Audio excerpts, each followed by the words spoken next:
I'm sure by now most of you guys are level 70 or getting close to it. Some of you might even be on your second or maybe even third alt. But either way, there are a bunch of things you guys can do at max level, and honestly, Blizzard doesn't really do a good job of explaining these things. But don't worry, because I'm here to tell you guys all about the different things you guys can do at max level. But hey, do me a favor and stay till the very end of this video where I'm going to share with you guys something really awesome that's going to help you keep track of everything.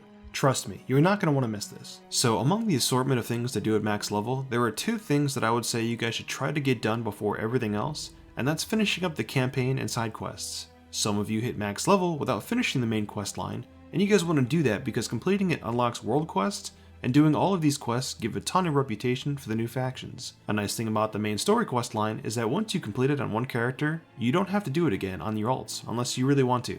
Now with side quests, things are a little different. They won't be account wide, meaning every character you have will have to do them. Still, I recommend doing them because they award you a ton of reputation, and it's a great way to boost your renown levels right away. Some side quests also unlock certain things, so it's just better to do them and get them all knocked out. Plus they reward you with a ton of gold, and your item level will be at a decent level for starting out world quests and other activities. Dragon riding is one of the major features of the expansion, and by far one of the activities that you will literally be doing every day and spending a ton of time on.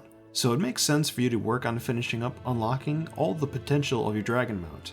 Now this is something I would personally advise doing as soon as you unlock dragon riding at around level 61. But I know some of you haven't, and that's okay. I'm just saying that the faster you unlock all the dragon riding glyphs, the smoother and more enjoyable dragon riding becomes. I can't imagine flying around the world with just a few vigor charges, but apparently some people didn't get the memo. Again, that's okay, just make sure that you guys get this done. I made a dragon riding glyph video that you guys can check out and should pop up on the screen. I won't explain the whole thing, but the gist of it is that you need to fly around and collect dragon riding glyphs, which will give you more points to spend on upgrading your mount, thus making you fly a lot smoother and further as you get it done. With Dragonflight, there are 4 new factions with a Renown system tied to them. It's a very similar system to Covenants and Shadowlands, except here there is no player power tied to them, and thus you're not required to actually do them. However, I would suggest that you do them because there are a ton of rewards at every level of Renown for each faction, and you will be missing out on them. There are a ton of cosmetics, items, pets, and a whole bunch of other stuff that are just really cool to unlock and check out. And I will say that if you plan to do a lot of professions, then build up rep with these factions because a lot of them are actually tied to getting recipes. There are a whole bunch of ways to gain reputation with each faction, and a lot of the activities that we'll be talking about a little bit later in this video are some really good ways to gain rep, but the general idea is doing just about anything on the Dragon Isles will help build rep towards these factions, and if you guys would like a more deep dive into each of these factions, Wowhead has a great article on their website. There are a bunch of special weekly events to participate in every week in Dragonflight, and they can give you some really fantastic rewards. The Siege of Dragonscale Keep is located in the Waking Shores at the Obsidian Citadel, and it not only rewards reputation with Rathian or his brother Sebastian based on which one of them you choose to follow, but you can also get an epic chest for a reward once per week. Then you have the Community Feast, which is located in the Azure Span down at the Tuskar Village near the Bracken Hollow Instance Portal. Here you will help the chef with his soup, and you put on a chef's hat and basically help him by doing tasks and kind of running around the bowl, listening to people spam Gordon Ramsay memes, and then once you get 5 tasks done, you will be rewarded with an epic chest. Just make sure that once you guys are done, you actually click on the bowl to get a nice food buff. So hunting rares provides a pretty awesome means of getting gear that scales really good, just like world quests, and the nice thing about them is that you guys can farm them every day. And I mentioned this in my last video, the only downside to rare farming is that there is a chance that the gear you get will actually be stuff that you can't use. For example, the other day I got several one-handed weapons on my hunter, so there's always that. But at the very least, once your item level is high enough, like around 360 plus or higher, the loot that's going to be dropping from these rares will actually be better than Mythic 0, so it's pretty viable. So after every reset, you want to make sure that you pick up a quest by an NPC in Valdrakken right outside the inn called Aiding the Accord. With this one, you're going to be earning 4,000 reputation throughout the Dragon Isles. And it doesn't matter which rep it is, it just literally any form of rep you get will be counted towards this quest. Just make sure that you do it every week because you get a nice reward of an epic chest and 5,000 rep towards every faction. So then there's this super hard crafting reagent called Spark of Ingenuity, which is required for pretty much all the best items to be crafted in the game. To get one of these, you must pick up a quest called Jumpstarting, and you must do this questline and complete the challenge, where you need to land through 10 rings, and afterwards you will be rewarded with the Spark. Now, just keep in mind that this one isn't weekly. It's mentioned that it's kind of time gated, so you can only do it every 2 weeks. Just keep checking back over to where the goblin is every week to make sure that you don't forget to pick it up.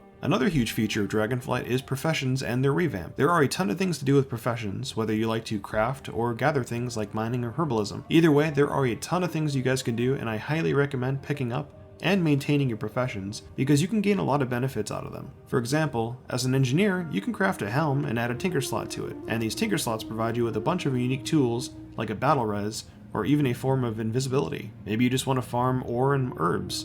If you guys want to make a killing on the auction house, you guys can make quite a profit doing that. You might have seen those treasure icons all over your minimap called Explorer Backpacks, right? Well, they are a great way to get another crafting resource called Primal Overflow, or just about anything else. Most treasures can have anything from professional knowledge to just about anything, so they're definitely worth going after, so you guys just never know what you'll find. Another feature that we've seen from so many expansions before are world quests, and I would argue that they're not as important as they used to be in the past. Now sure, you can still get some pretty good stuff out of them. For example, there are a couple of times that I've gotten legit item level upgrades from them, but most of the world quests tend to be either hit or miss, so don't feel bad about not doing all of them. Again, it's just another thing to do. Another tried and true activity is PvP. You have battlegrounds where you can queue into and gain honor and fight against other players, but you also have what seems to be a pretty decent focus on world PvP. Blizzard has added a vendor that sells PvP gear for a currency called Bloody Tokens, which are obtained by having War Mode enabled. So right now there's a pretty compelling reason to go out to the world and just start doing some open world PvP. So now let's talk about some activities that you guys can do at max level that are not turned on yet.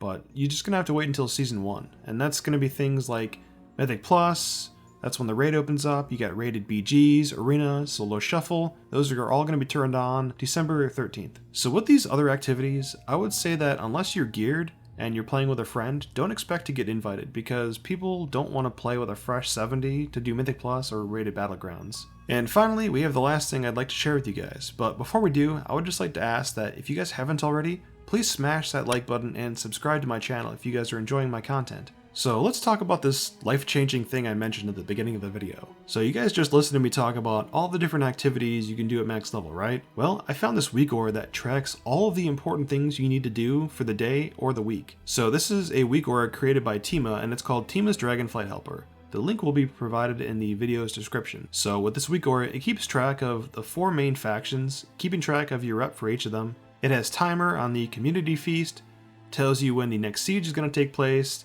It also tracks all these super rares that you guys need to kill every day, and also gives the coordinates. And then at the top of the list, it's going to tell you, the things that you haven't done. So it's going to tell you if you've done the Aiding of the Accord quest, the community feast, siege, grand hunts, trial of flood, trial of elements, killing the world boss, etc.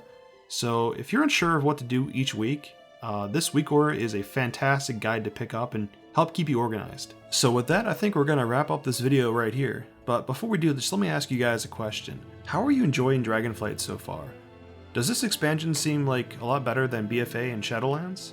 Either way, I would love to hear your stories in the comments. And thank you so much for checking out my content, and like always, I will see you guys in the next video.